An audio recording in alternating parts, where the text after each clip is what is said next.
that a slave woman will give birth to her mistress. For this, we have to go again to the hadith, in which Nabi Muhammad alayhi salatu wasalam prophesied about Akhirul Zaman, that women would dress like men. Would we ever live to see a woman in a jacket? Would we ever live to see a woman in blue jeans? Would we ever live to see a woman with a tie? Huh? Wake up. It's already here. It's already here. Women are already dressing like men, and when they do dress like men, either they don't know of what the Prophet said, or they don't care. They don't care. No. Why? Because they're brainwashed. They're following Dajjal, and the only way you can stop them from following Dajjal is getting a piece of rope and tying them up. Why would Dajjal take women and get them to dress like men? Why? The answer is that Dajjal wants to challenge what religion and society has constantly proclaimed for thousands of years, that men and women are functionally different.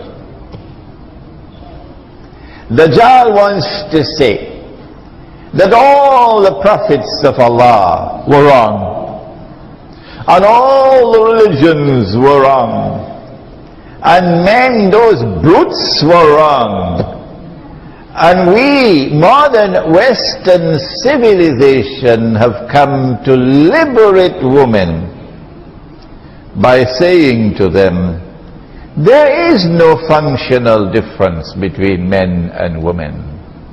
And so anything that a man does, a woman must have the freedom to do it. It sounds real nice when you are brainwashed. And so now she puts on the working woman's clothes, and she goes to work and faces the morning traffic like everybody else. Don't be angry with me. Don't be angry with me, I have a job to do. And she works all day like men do. And she comes home in the evening with her briefcase like men do. And she has now assumed the functional role of men in society. So she's lost her femininity. But that's not all. She's also losing her fertility. She can't have babies. When you're trying to play being a man, something happens to your body. Allah wants that the woman should have her babies when she is young, when the body is young. And the body is youngest of all and best equipped of all to make babies after she has reached the age of puberty. That is the best time. You got to have peanuts in your head to tell me that a woman is better equipped to have a baby at 25 than at 15. I don't have peanuts in my head, excuse me. And all through history, women had their babies when they were 14 and 15 and 16 until Dajjal took over. And now they're having their babies at 25 and 26 and 27. But then some of them can't have babies because the womb refuses to deliver a baby. And this is a problem, because if I don't have a baby for him, he will take another woman. What to do? So you go to a place called a clinic, fertility clinic, and they're very expensive. We're talking about a slave woman giving birth to her mistress. And you pay a large sum of money to become pregnant. And all that you try, but nothing works. Nothing works. But remember, you earning a big income, you got a career, you got a BMW in the yard there. You're a modern woman, but you can't have a baby. I feel sorry for you, sister. I'm not laughing at you. So now guess what you do? You go to Indonesia, knock, knock, knock. Are you there? So the slave woman comes out. And you make a contract with her. If you do it in New York with an American woman, that you take her to the clinic and your husband's sperm is injected into her egg, so she can become pregnant with your husband's baby, it's going to cost you 70,000 US. You don't have that kind of money. So you travel to Jakarta or to Bangladesh and you get the slave woman, knock, knock, knock, and you make a contract with her and you only pay 7,000. So she goes to the clinic and the sperm is injected into the egg and she becomes pregnant. MashaAllah. She got a first-class baby there inside of her. She's a slave woman. But for 9 months she got to drink mineral water. That baby should not get this polluted water. And for 9 months, no GM food. Only the food that's served in 5-star restaurants. Got a first-class baby there. And then the baby is born. And the mother is paid. And the baby goes first class, while the mother remains a slave. But this does not explain all of it. It is only when a baby girl is born that the baby girl will rule over the mother. If a baby boy is born, the baby boy will not rule over the mother. So this explanation is not adequate. The Prophet said, sallallahu ta'ala alayhi wa sallam, one more hadith, and again connected with Dajjal. He said the time will come when one man would have to maintain how many women? How many? How many? 50, 50. What is 50 in Bahasa? Nimru. Lima biru. One man would have to maintain 50 women. Now listen. Don't go back home and misquote this hadith to your wife. He didn't say one man would have to marry 50 women. So when you go back home and report this hadith to your wife, make sure you report it properly. One man would have to maintain 50 women.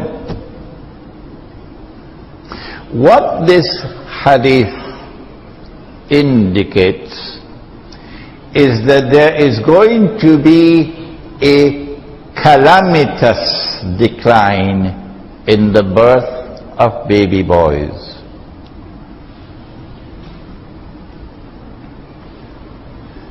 So great will be the decline that hardly any baby boys are going to be born tomorrow. Why? We held an international Islamic retreat in Trinidad a year and a half ago. And then we held a second one in Cape Town in March. And now we're holding the third one here in Malaysia, inshallah, next year. And the retreat was meant to teach the reality of the world today using the Quran and Hadith. And in that hadith, in that retreat, a medical doctor stood up and explained to us. He said that the sperm of the male has male chromosomes and female chromosomes. And when the male chromosome fertilizes the egg, then a baby boy is born.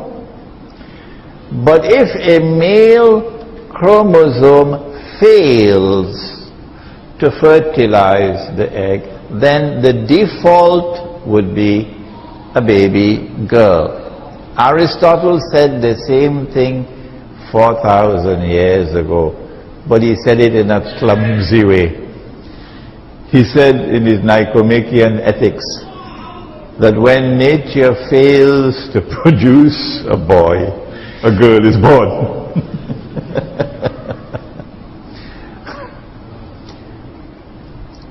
The doctor explained that the radiation that comes from cellular phones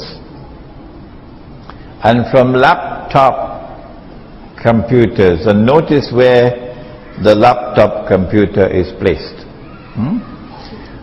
that this radiation damages sperm production, making the chromosome weaker and weaker, until eventually the male chromosome will be too weak to fertilize the egg.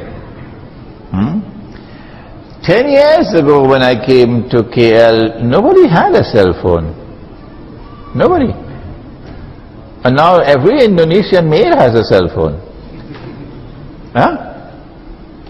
It is proliferating.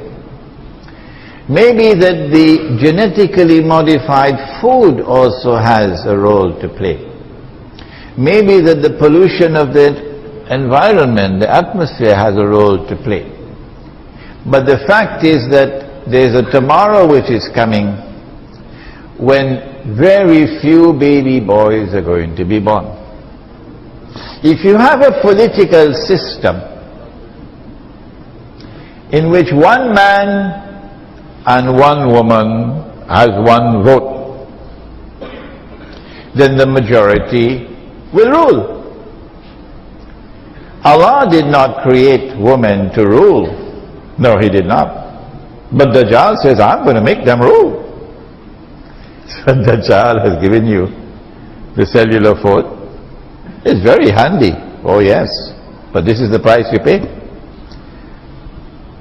And tomorrow, when there are very few men and large numbers of women, guess who's going to be your prime minister? And all the ministers in your government.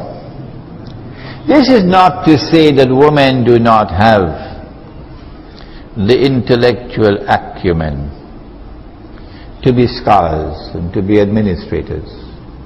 This is not to be in any way insulting or demeaning women. No. Your mother was a woman, and your mother was the best teacher you ever had in your life. How can you speak of women as being inferior to men intellectually? Are you crazy? No. How can you speak of women being morally and spiritually inferior to men? Are you mad? Did the Messenger of Allah not say that all of mankind will stand before Allah on Judgment Day, men as well as women, as equal in His sight as are the teeth of a comb? Did He not say that? But Allah did not create women to rule. No. Allah gave them complementary roles. The night has to do the work of the night, and the day has to do the work of the day. And so they complement each other. They're like two halves that come together to make a whole. But Dajjal says, no. Dajjal says, I'm going to put an equal sign between the male and the female. And he did it, and they swallowed it. The brainwashed followers of Dajjal. And so now, it is only when a baby girl is born that she rules.